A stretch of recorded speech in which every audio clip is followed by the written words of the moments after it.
Hey guys, I got another rant for you here. I may not have finished a lot of school. I finished 11 years. I didn't get any real college. I had about a semester of nursing. I got my GED when I was 21 because it took me 21 years to get to 11th grade. I had troubles in school. But I know some things. And one thing I know from my Constitution, which I read, we have 3 branches of government. We have our executive branch, which is our president. We have our legislative branch, which is Congress. And we have our judicial branch, which is the DOJ, the Supreme Court, everything to do with law and judicial stuff. Okay, our forefathers set this up that way because our executive branch is supposed to keep a check on our legislative and judicial branch. Our legislative branch is supposed to keep check on our executive and our judicial branch. Our judicial branch is supposed to keep check on our legislative and executive branch. Okay? Now, Judge Alito says that Congress has no right to set term limits or ethics laws onto the Supreme Court. That is false. The executive and legislative branches have full right to do that because they are to be a check on the judicial branch. They have full right. When the judicial branch is doing something wrong, like going out there and getting gifts from people they shouldn't be getting gifts to sway their judicial laws and whatnot towards a certain corporation or whatnot, then the executive and the legislative has an obligation to put a check on the judicial. And to put that check on judicial, they can do a few things. 1, they can go in and they can impeach judges who are taking these kind of bribes. It takes 2/3 of Congress to be able to impeach that judge and take him off the bench. They have that right. Congress has that right. Congress also has the right to set rules on the judicial. That includes the Supreme Court.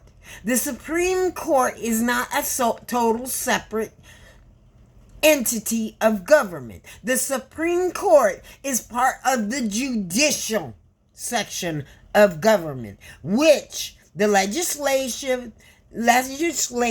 and executive have full rights to make rules for and to keep a check on.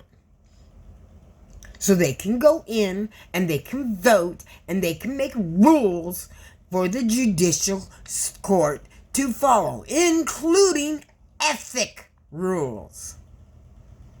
Now, apparently, Alito did not go to school long enough to learn that. And apparently, he hasn't read the Constitution.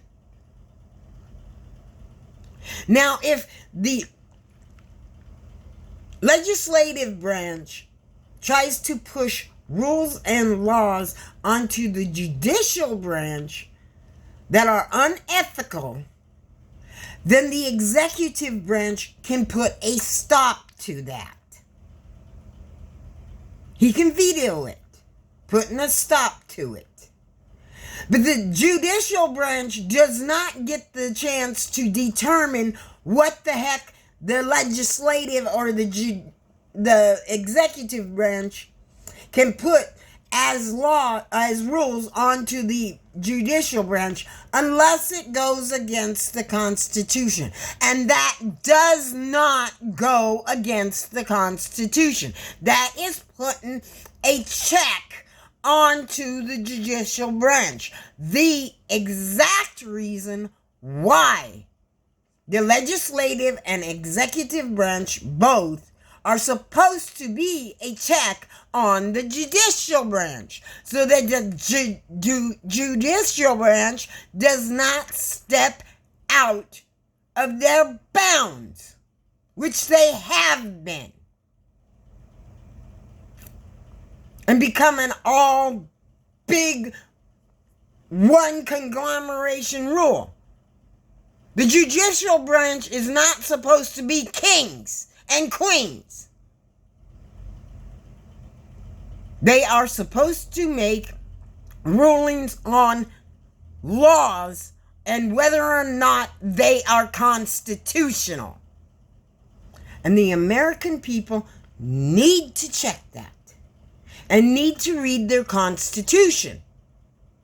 The same goes if the legislative branch steps out of their bounds and start doing things that are unethical or against the Constitution. Yes, then the judicial branch gets to put a check on the legislative branch, and the executive branch gets to do that. That's why the president has veto power. Now, if the president vetoes something and then Congress comes up and they get a supermajority to vote to break the president's veto, then the judicial branch has the right to come in and say, you know what? The president constitutionally had a right to veto that, and what you are trying to pass is against the Constitution, and to knock that down. But they can't knock down rulings that have to do with the workings of the judicial branch. That is a bias. And they're not allowed to have a bias, political or otherwise. They are not allowed to have a bias. And for the judicial branch to rule on regulations and term limits that were put onto the judicial branch by the legislative branch and the executive branch would be a conflict of interest. Just the same as a judge taking bribes or gifts from a corporation and then sitting on the bench and making rulings in favor of that corporation. That is a conflict of interest. And it is a bias. And that, my dear, is against the constitutional law. So the legislative and the executive branch has full right to be able to put a stop to that, by either making rules to put a stop to it or by impeaching the judge who is sitting on that bench that is practicing that. You need to get it together. People, you need to start looking at your Constitution and actually reading it and seeing what it says. Because when you don't, when people like Justice Alito come out there and say, well, the executive and legislative branch don't have any right by the Constitution to put any rules and regulations on us. Bullshit. It most certainly does. Because our forefathers set it up that way. What they didn't set up is any political party. They didn't want political parties.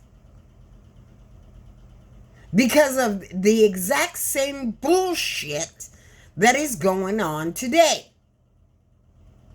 And because it can be used, those political parties can be used to do what has already been done to the judicial branch of the Supreme Court. Stacking that court like McConnell did with one political party or the other to be able to sway the judicial system to sway towards their party. That is not supposed to be.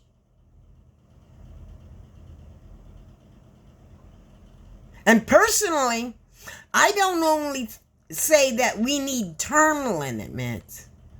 We need to make it so that if we're going to have 9 justices up there, that 3 of the justices be conservative, 3 of the justices must be Democrat, identify as Democrat, since they're all insisting on doing their freaking partisan bullshit. And 3 of the justices need to be moderates. Full-fledged, ain't no argument about it. They're down the center. Have a test for them all to see who leans more conservative, who leans more liberal, and who's moderate. Because this bullshit of people like Mitch McConnell being able to stack the court so 6 of them are leaning left and they all suck each other's dick, that's bullshit.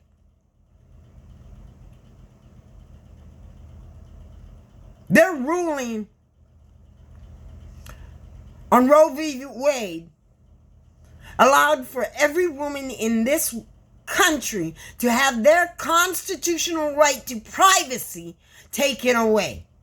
And we've got congressmen out there, and we've got governors out there, and we've got all kinds of politicians out there who are wanting to go into these women's medical records and take them without the permission of the women. That's against the Constitution. That's against their right to privacy. Whether they go to this state, that state, or the next state to get an abortion, the politicians don't have a right to collect that paperwork and be able to look through and say, oh, so-and-so from such and such at such and such address did such and such on such and such date. They don't have that right. That's between the woman and her doctor and their privacy rights.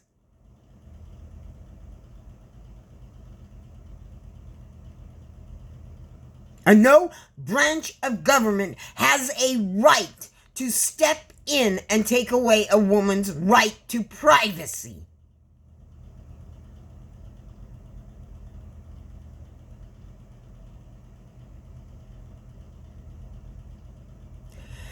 And you so-called pro-lifers, I'll call you pro-birthers, because you could give a shit less about the mother's life, and you can give a shit less about that child's life the day after it's born.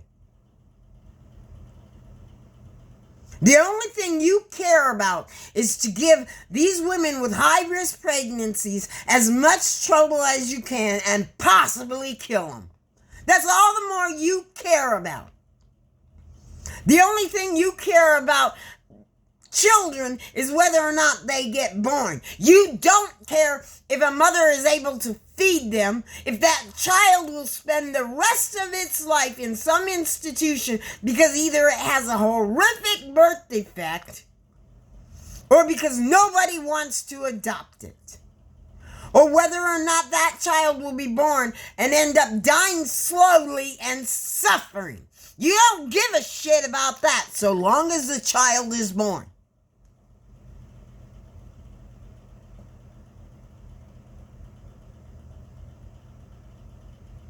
No mother goes out there and carries a baby for more than 20 weeks and then finally says, oh, I'm not an abortion. They don't.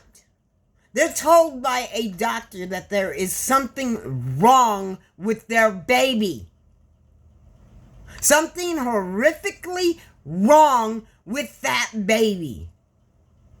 That when that baby is born, it may spend hours or even months suffering before it dies.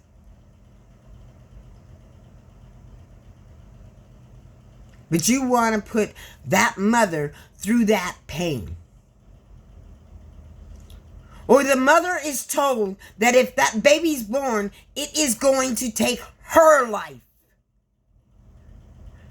And any mother who has to make the horrific choice of whether or not to abort that child at that time is not making that choice lightheartedly.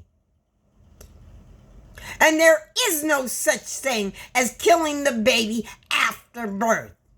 That's bullshit. The only time a baby dies after birth is if the mother was not allowed to receive that abortion and the baby dies on its own after birth from some horrific birth defect. Do you think a child without a brain is going to be able to survive? You stupid freaking idiots! No! It can't! But I am absolutely sure that many of you right-wingers would be more than happy to keep certain exceptions for abortion in place. And that was if you could do an absolute positive test that would 100% tell if a child was going to be born LGBTQ at all. If you could tell that, you would have no problems with sending that mother against her will into some doctor's office to rip that baby out of that mother's womb. Or to have it ripped out of your own womb. Because that's what type of people you are.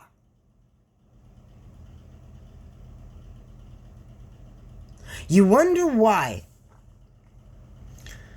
those of us on the left and in the middle call you on the right, who have become totally mind-blowingly idiots, call you a bunch of bigots, a bunch of racists, anti-misogynist, anti-woman, anti-Islam. You're anti-everything, but as long as you're white and rich and Christian, you're fine with it. Everything else, you're against. And you wonder why we think that? Because take a look at what you support. If you support a politician that is okay with making an all-out ban on Muslims, you are a bigot. You are a full-on 100% bigot. If you support a politician who wants to take a woman's right for privacy away, you are a full-on misogynist. You don't give a shit about women's rights. You don't give a shit about people who are Muslim and their rights.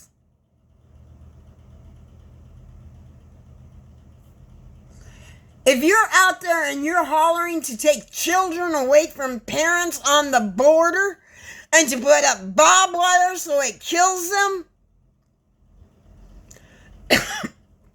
and buoys, you are a racist. Full-on racist. Because you do not give a shit what happens to them people. You don't even care to understand what brought them people here in the first place. You don't want to hear it. And if you do hear it, then you like to say little things. Oh, But they're not our children. Even though your Bible tells you to protect the innocent of the children. Your Bible tells you to treat the stranger as if they were your neighbor. Your Bible tells you to love others as you love yourself. Your Bible tells you all of this, but you're willing to throw all of that out and think you're going to go to heaven because humanity put borders up and decided that a mother who is trying to protect her child from gangs and from violence and bringing them to America shouldn't have that right to protect their own child's innocence. And many of these mothers are full-on Christians. They're not Muslim. They're not atheists. They're Christians. And you're willing to do that to them. And then you think you're going to heaven? Your Bible tells you where you're going. Full on tells you where you're going. In Matthew 25, verse 30 to 45, it tells you that when Jesus came to you, meaning any human being came to you and told you, I need to be protected, you turn them away. In doing that, you turn Jesus away. When somebody comes up to you from anywhere in the world and says, I'm hungry, and you turn them away when you have the ability to help them, you turn Jesus away. When they tell you I'm thirsty and you don't give them a drink of water, you turn Jesus away. When they tell you I'm cold, and you don't give them so much as a blanket, let alone a roof over their head, you're turning Jesus away. When you Californians out there are complaining about the homeless people, but yet blocking low-income housing from being put into your community, you are turning Jesus away. You complain about a problem out there, but then you block any solution that could be done to fix that problem. What is it you want done with those humans? Oh, I know what you want done with those humans. You want them moved out of your state so you don't have to think about them. And you think that'll get you to heaven. It won't. It won't. Not anywhere near. You're headed straight for hell, whether you like it or not. And speaking of headed straight for hell, let's just face it. If I go out there and I become a prostitute, I'm the one who will have to answer to God for that, not you. You have to answer to God for your own actions. I answer for mine. So you have no right telling me what is right or wrong for my own body. That I have to do for myself. The day you go to hell for any sin that I commit, then you can tell me what I can do. Because even with the story of, what was his name? Sodom and Gomorrah, I know the towns, but the man's name, the one man in that town, everybody else was wiped out. But that one man wasn't. Why? because he was not going to suffer for the sins of others.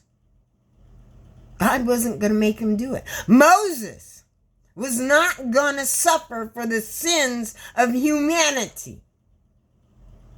Moses only suffered for his own sins.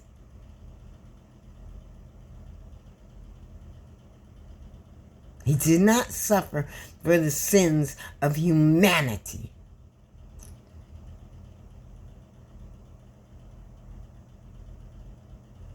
Noah did not suffer for the sins of humanity. In fact, in the story of Moses, he committed his sin against God. And because of that, he was told he would never enter the promised land. His people committed a sin against God, and they were told that they would have to wander in the desert for, I think it was like 40 years or something like that.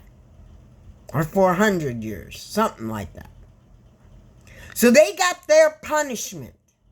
But they were going to end up in the promised land. But Moses would never enter the promised land for his personal sin against God. But all of Moses' people were not going to suffer. Because by the time that the promised land was found and the people started settling on it, those who committed the sin of worshiping that golden calf would have already been dead. So it would have been a new generation who ended up in the promised land. But Moses would have never made it there. Even if his people had done nothing wrong, they would have ended up in the promised land. But Moses would have never ended up there because of his personal sin against God. Not because of anything the group of people did. He struck that rock against God's commandment to part the sea. God told him not to. And because he did that, he sinned against God. And because he sinned against God, he was not allowed to go into the promised land. And those that made that golden calf and worshipped against it were not allowed to go into the promised land. But their descendants were. Because their descendants weren't the one who sinned against God. And that goes the same for anybody you think is committing a sin. Now, as far as abortion goes, God isn't against abortion. In fact, your Bible straight up says that is, if a woman is unfaithful to her husband has the right, and she's pregnant, her husband has the right to bring her before the tribunal, and she is to be made to drink elixir of mud and other things. And if she ends up aborting that baby because of that, then that baby was not her husband's.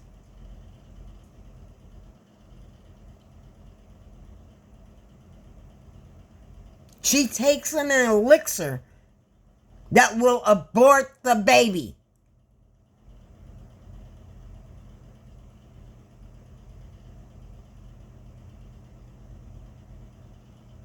And you say God's against abortion, that it's murder. She takes an elixir that will kill that baby and expel it out of her womb, which is an abortion. And you say God's against abortion. You people out there are out there spilling bullshit out of your mouth and saying it's against God, it's against our religion, it's against this. And you haven't read one word of the Bible. You've just sat in your church and let some guy up on the podium and tell you what the Bible said without even knowing what his biases might be. Do not put it up above a priest to put his own biases into his teaching. Plain and simple. Even the Bible itself, in its writing, the writers had their own biases. Tell me one day that your child,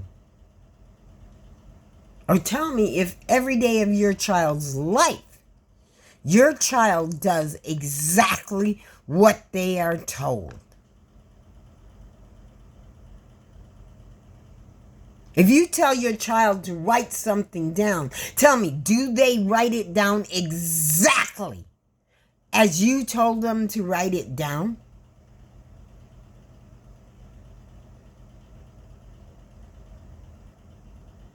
If God was so against LGBTQ people, then why did Jesus never mention them? Why? One person out there, Luke, goes out there and mentions them.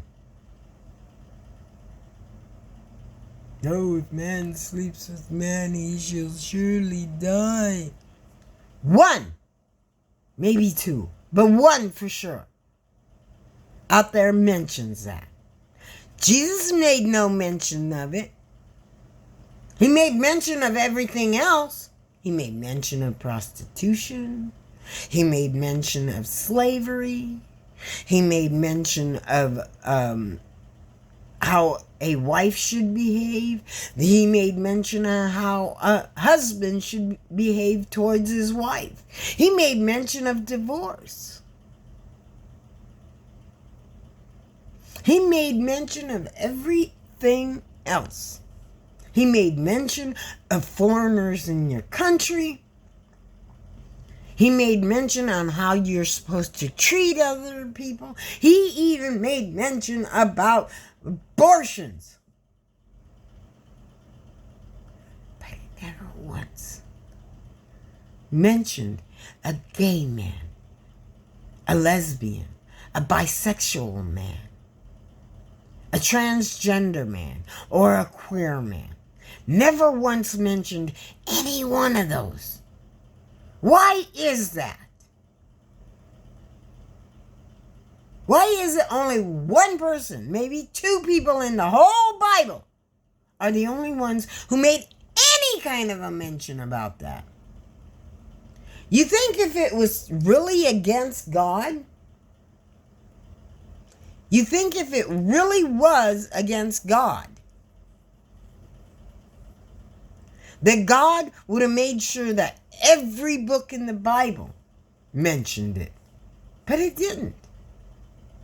You would think that God would have literally stuck it into the 10 Commandments. But he didn't. Moses came down that hill with 10 commandments. Not 20, not 50, not 100, not 1,000. 10 commandments. Now the first tablet he did, sure, there were more to the commandments.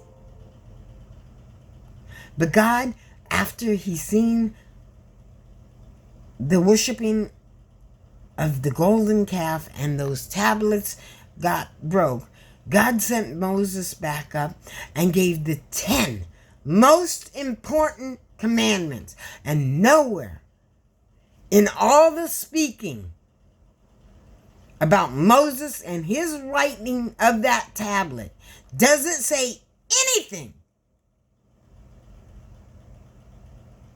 about what gender, whether or not you can be lesbian, bisexual, gay, or whatever else not. Nowhere does it say it. In Sodom and Gomorrah, it didn't say that those people were killed because men were sleeping with men and women were sleeping with women.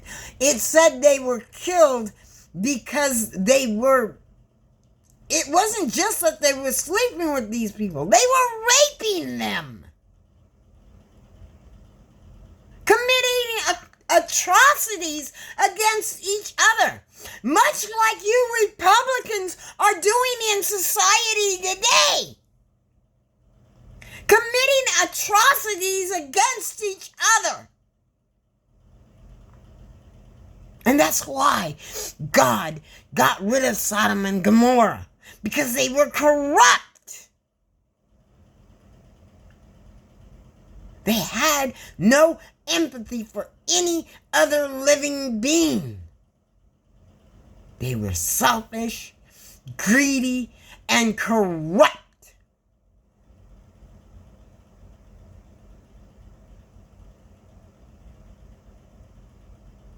They went pounding on the door and bring out the stranger so we may know him. Not so they can greet him and say, hi, how are you doing? No, so they can pull him out and sodomize him. Where do you think the word sodomize come from? So you people need to start reading your Constitution, your Bible, and start thinking for yourselves. Because guess what? The legislative and executive branch most certainly has a right to put rules onto the judicial branch and to impeach those motherfuckers if they so see it is necessary.